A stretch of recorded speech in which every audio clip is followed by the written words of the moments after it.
I was 15 years old when I learned that some gifts are not really gifts. They're transfers. Someone hands you something they don't want anymore, and they don't tell you why. This happened on the island I grew up on, Cape Verde, a small tropical island, the kind of place where the power goes out during storms, where everyone knows everyone, and where old superstitions never fully die, they just go quiet. They wait.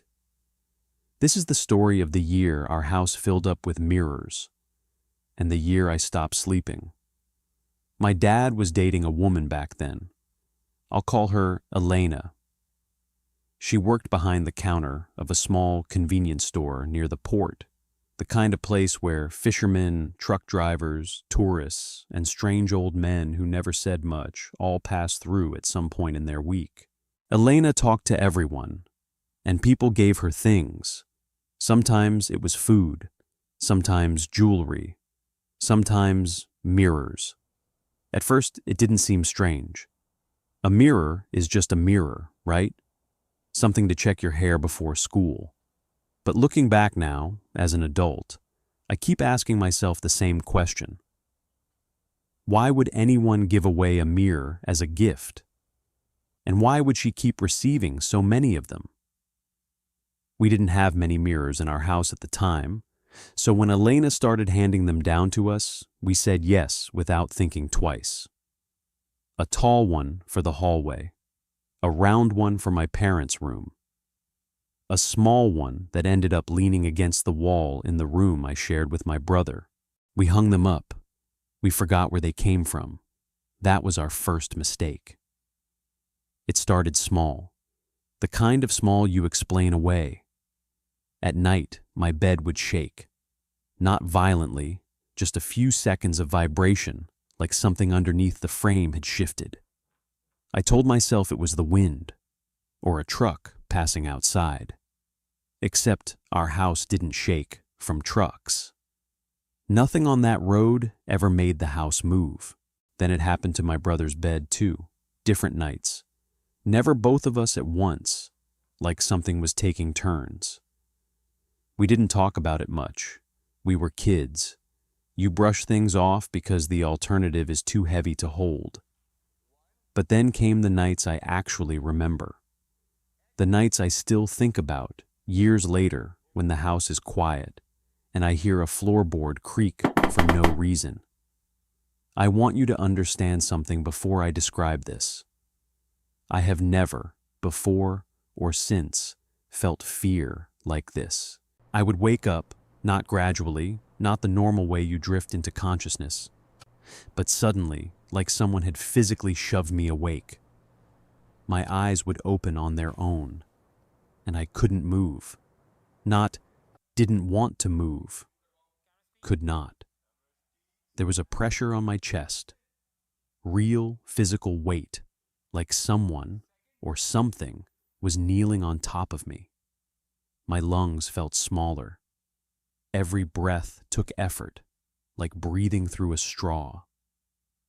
And then I would see her, a black figure, not a shadow that moved with the light, a shape, solid-looking despite being made of what looked like smoke and darkness folded into a human form. Long hair, hanging down, framing nothing where a face should have been. And she was floating, not standing. Floating, just above me, close enough that I could feel, or imagined I could feel, the air change, temperature. I couldn't scream. I couldn't close my eyes. That's the part people don't understand until it happens to them.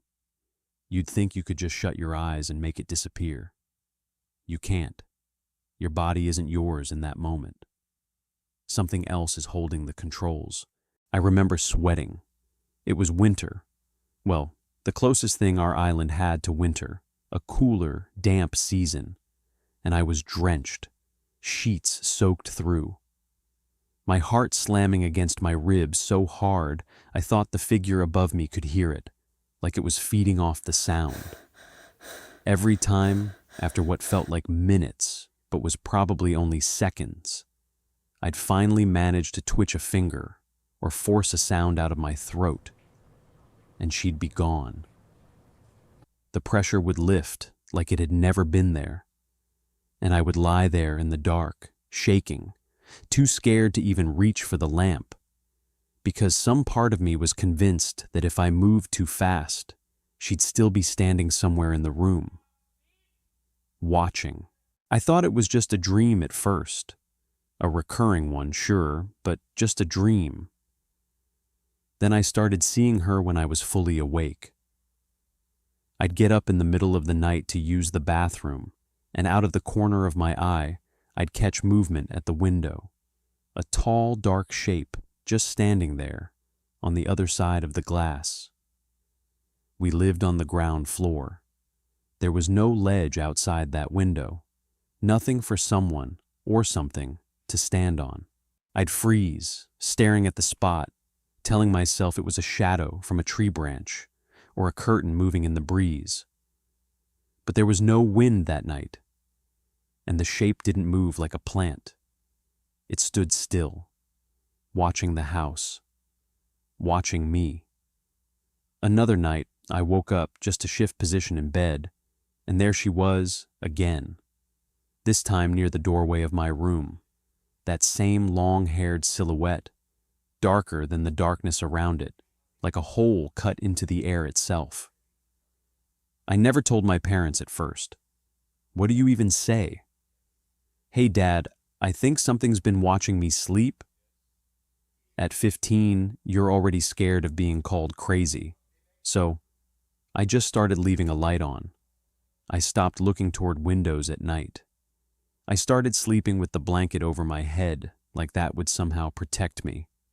Like a 5-year-old at 15 years old, terrified of the dark again.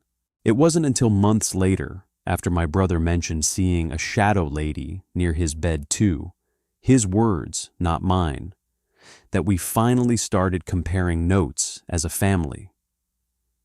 That's when someone brought up the mirrors, where they came from, who gave them to Elena.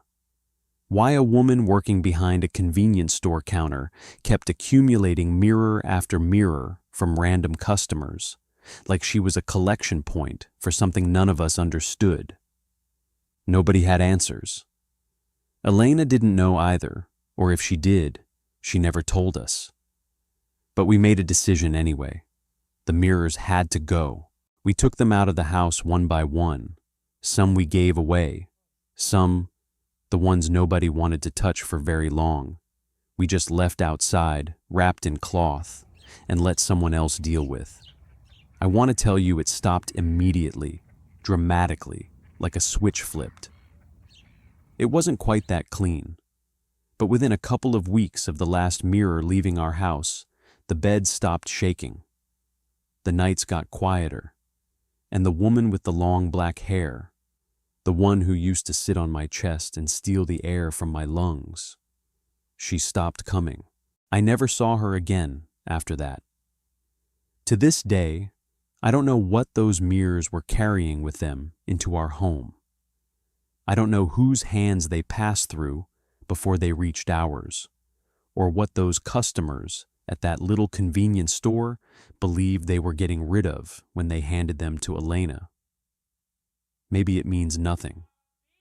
Maybe it was sleep paralysis, plain and simple, and the timing with the mirrors was just coincidence, stacked on coincidence. But I know what I felt.